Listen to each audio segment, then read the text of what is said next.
മുഹമ്മദ് നബി സല്ലല്ലാഹു അലൈഹി വസല്ലമ തങ്ങളെ നബിയായി ഇഷ്ടപ്പെടണം, റസൂലായി ഇഷ്ടപ്പെടണം.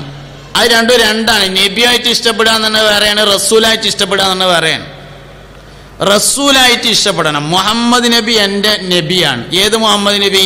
ആ 11 കല്യാണം കഴിച്ച മുഹമ്മദ് നബി ഉണ്ടല്ലോ, ആ മുഹമ്മദ് നബി തന്നെയാണ് എൻ്റെ നബി. എനിക്ക് ഭയങ്കര രസമാണ്.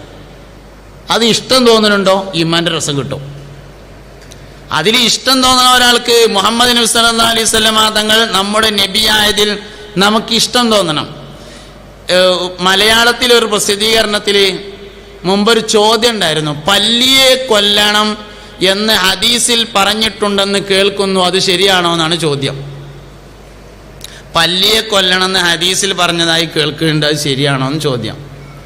മറുപടിക്കാരൻ അതിന് മറുപടി പറയുന്നു, പല്ലിയെ കൊല്ലണമെന്ന് ഹദീസിൽ പറഞ്ഞിട്ടുണ്ട്, അത് സ്വഹിയായ പരമ്പരയിലൂടെ റിപ്പോർട്ട് ചെയ്യപ്പെടുകയും ചെയ്തിട്ടുണ്ട്.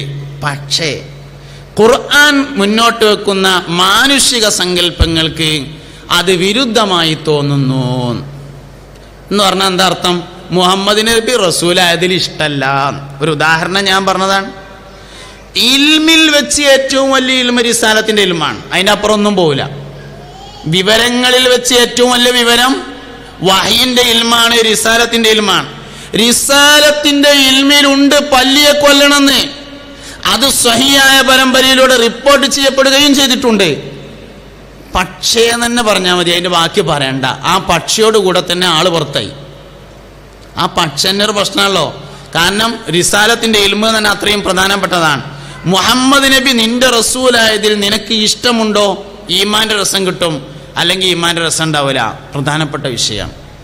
അതുകൊണ്ട് നല്ല പേരിടുക, ഹലാലും തയ്യുമായ ഭക്ഷണം കൊടുക്കുക. ഹലാലും തയ്യുമായ ഭക്ഷണം കൊടുക്കുക. 4ാമത്തെ കാര്യം, ദീൻ പഠിപ്പിക്കുക. ഒരു വാക്ക് ഞങ്ങളോട് പറയാണ്, മക്കൾക്ക് ദീൻ പഠിപ്പിക്കാതെ ദുനിയാവ് പഠിപ്പിച്ചാൽ അവർ പഠിച്ചത് കൊണ്ട് അവർക്ക് തന്നെ ഗുണമുണ്ടായിരിക്കില്ല. വാപ്പാക്കും മക്കും ഏതായാലും കാര്യമില്ല.